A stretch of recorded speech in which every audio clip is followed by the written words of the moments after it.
मल्लिका सिंह, आप देख रहे हैं न्यूज 21। चलिए प्रदेश की 3 बड़ी खबरों से आपको रूबरू कराते हैं। छत्तीसगढ़ में विधानसभा उपचुनाव के बाद प्रदेश में निकाय चुनाव को लेकर विपक्ष ने मोर्चा खोल दिया है। कांग्रेस पार्टी ने प्रदेश सरकार से मांग की है कि जल्द से जल्द स्थानीय निकाय चुनावों का आयोजन किया जाए। कांग्रेस का आरोप है कि राज्य सरकार जानबूझकर चुनावों को टालने का प्रयास कर रही है। अब तक सरकार की तरफ से किसी भी प्रकार की चुनावी प्रक्रिया की शुरुआत नहीं की गई है, जिससे राजनीतिक माहौल गरमाया हुआ है। देखिए पूरी रिपोर्ट। छत्तीसगढ़ में निकाय चुनावों को लेकर कांग्रेस पार्टी ने राज्य सरकार पर बड़ा आरोप लगाया है। प्रदेश के पीसीसी चीफ दीपक बैज ने कहा कि राज्य सरकार ने अब तक चुनावी कार्यकाल की घोषणा नहीं की है, न ही वार्डों, महापौरों और निकाय अध्यक्षों के आरक्षण की प्रक्रिया शुरू की है। उनका कहना है कि सरकार जानबूझकर चुनावों को टाल रही है ताकि बढ़ते अपराध, किसान आंदोलन और महतारी वंदन योजना जैसे मुद्दों से बचा जा सके। दीपक बैज ने आरोप लगाया कि प्रदेश के ज्यादातर निर्वाचित निकायों का कार्यकाल दिसंबर के अंत तक खत्म हो जाएगा और इस स्थिति में चुनावों को समय पर कराना जरूरी है। यदि ऐसा नहीं किया जाता तो ये साबित करेगा कि सरकार को चुनावों से डर है। कांग्रेस ने सरकार पर यह भी आरोप लगाया है कि प्रदेश में अपराध की बढ़ती घटनाएं, किसानों की समस्याएं और महतारी वंदन योजना के तहत होने वाले भ्रष्टाचार के मुद्दे सरकार के लिए मुश्किलें खड़ा कर रही हैं। कांग्रेस पार्टी ने ये भी कहा कि प्रदेश की जनता के मुद्दों को प्राथमिकता देने और उनका विश्वास जीतने के लिए जरूरी है कि चुनाव समय पर कराए जाएं। कांग्रेस का कहना है कि यदि चुनाव टाले गए तो ये सरकार की नीयत पर सवाल उठाएगा।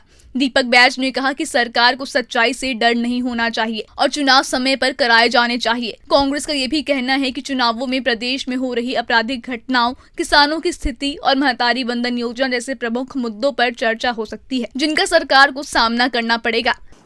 तो इस समय छत्तीसगढ़ में निकाय चुनावों को लेकर सियासी माहौल गरमाया हुआ है। कांग्रेस का कहना है कि सरकार जानबूझकर चुनावों को टाल रही है, जबकि सरकार के लिए ये चुनौती है कि ये चुनावों को समय पर आयोजित कर प्रदेश में शांति बनाए रखें।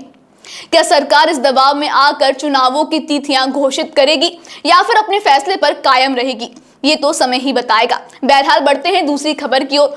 छत्तीसगढ़ में साय सरकार के कार्यकाल का 1 साल 13 दिसंबर को पूरा होने जा रहा है। इस खास मौके पर साय सरकार ने विजय पर्व मनाने का निर्णय लिया है और इस आयोजन में विशेष अतिथि के रूप में केंद्रीय गृह मंत्री अमित शाह भी 13 दिसंबर को छत्तीसगढ़ दौरे पर आ रहे हैं। इस विजय पर्व को लेकर जहां साय सरकार खुशी मना रही है, वहीं विपक्ष ने इस आयोजन को लेकर सवाल उठाए हैं। कांग्रेस पार्टी ने इसे शर्मनाक बताया है और साय सरकार के खिलाफ तीखे आरोप लगाए हैं। देखिए आखिर कांग्रेस प्रदेश अध्यक्ष दीपक बैज ने किस बात पर भाजपा पर प्रहार किया है इस विशेष रिपोर्ट में।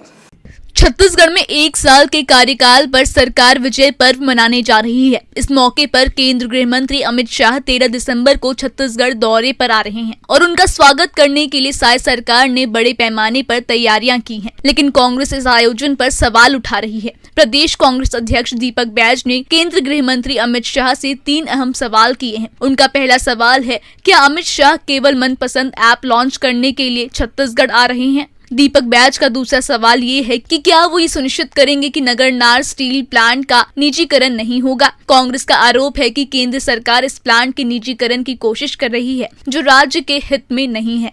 तीसरे सवाल में दीपक बैज ने कहा, क्या अमित शाह छत्तीसगढ़ की बिगड़ती कानून व्यवस्था पर ध्यान देंगे और क्या गृह मंत्री विजय शर्मा को बर्खास्त करेंगे। कांग्रेस का मानना है कि प्रदेश में कानून व्यवस्था की स्थिति लगातार बिगड़ रही है और सरकार इस पर चुप्पी साधे हुए है। कांग्रेस का कहना है कि विजय पर्व मनाने के बजाय सरकार को प्रदेश की समस्याओं पर ध्यान देना चाहिए। दीपक बैज का कहना है कि अमित शाह का छत्तीसगढ़ दौरा सिर्फ एक औपचारिकता न बनकर प्रदेश के लोगों के सवालों का जवाब देने वाला होना चाहिए।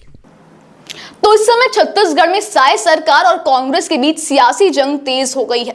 जहां साय सरकार अपने विजय पर्व को लेकर उत्साहित है, वहीं कांग्रेस ने इसे एक छलावा बताते हुए केंद्रीय मंत्री अमित शाह से कई सवाल पूछे हैं। अब देखना यह है कि अमित शाह के छत्तीसगढ़ दौरे के दौरान इन सवालों का जवाब मिलता है या नहीं। बढ़ते हैं तीसरी खबर की ओर।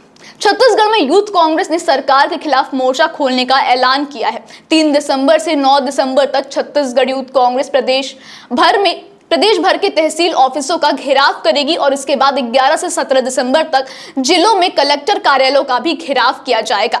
यह आंदोलन छत्तीसगढ़ की सरकारी नीतियों के और विकास कार्यों के खिलाफ है, जिनमें किसानों की समस्याओं, कानून व्यवस्था की स्थिति और रोजगार के अवसरों की कमी जैसे मुद्दे शामिल हैं। यूथ कांग्रेस का कहना है कि बीजेपी सरकार अपने चुनावी वादों से मुकर चुकी है और अब युवा पीढ़ी को इसका खामियाजा भुगतना पड़ रहा है। देखिए पूरी रिपोर्ट। छत्तीसगढ़ यूथ कांग्रेस ने 3 दिसंबर से शुरू होने वाले एक बड़े आंदोलन की घोषणा की है, जो प्रदेश भर में सरकारी सिस्टम के खिलाफ होगा। यूथ कांग्रेस का आरोप है कि बीजेपी सरकार के वादे पूरी तरह से हवा में उड़ गए हैं और राज्य में स्थिति दिन ब दिन बिगड़ती जा रही है। प्रदेश अध्यक्ष आकाश शर्मा और प्रदेश प्रभारी शेष नारायण ओझा ने इस आंदोलन का नेतृत्व करते हुए बताया कि यूथ कांग्रेस 3 दिसंबर से 9 दिसंबर तक छत्तीसगढ़ के प्रत्येक तहसील का घेराव करेगी, जिसके बाद 11 से 17 दिसंबर तक कलेक्टर कार्यालयों का भी घेराव किया जाएगा।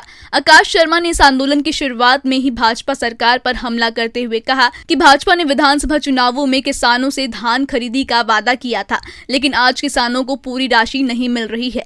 वे आरोप लगाते हैं कि बारदाना की कमी के कारण धान खरीदी केंद्रों पर अव्यवस्था फैल गई है और किसानों की मेहनत को सरकार ने नकारा कर दिया है। इसके अलावा यूथ कांग्रेस का कहना है कि प्रदेश में बढ़ते अपराध और बेलगाम नशा सरकार की नाकामी को दर्शाता है। आकाश शर्मा ने कहा कि छत्तीसगढ़ में मर्डर, बलात्कार और चोरी जैसी घटनाएं अब आम बात हो गई हैं और सरकार इस पर कोई ठोस कदम नहीं उठा रही है। युवाओं को रोजगार के अवसर न मिल पाने पर भी यूथ कांग्रेस ने सरकार पर आरोप लगाया है। प्रदेश में छोटे बड़े उद्योगों में स्थानीय युवाओं को रोजगार देने में सरकार पूरी तरह से नाकाम साबित हुई है और इस मुद्दे पर यूथ कांग्रेस ने आक्रामक रूप से सरकार से जवाब मांगा है। इस आंदोलन के बाद यूथ कांग्रेस ने 17 दिसंबर के बाद प्रदेश भर में एक और बड़े आंदोलन की योजना बनाई है, जिसमें प्रदेश की कानून व्यवस्था, किसानों की समस्याओं और रोजगार के मुद्दों पर जोर दिया जाएगा। यूथ कांग्रेस ने इस आंदोलन के लिए एक रणनीति तैयार की है और आने वाले दिनों में राज्य भर में इसका असर दिखेगा।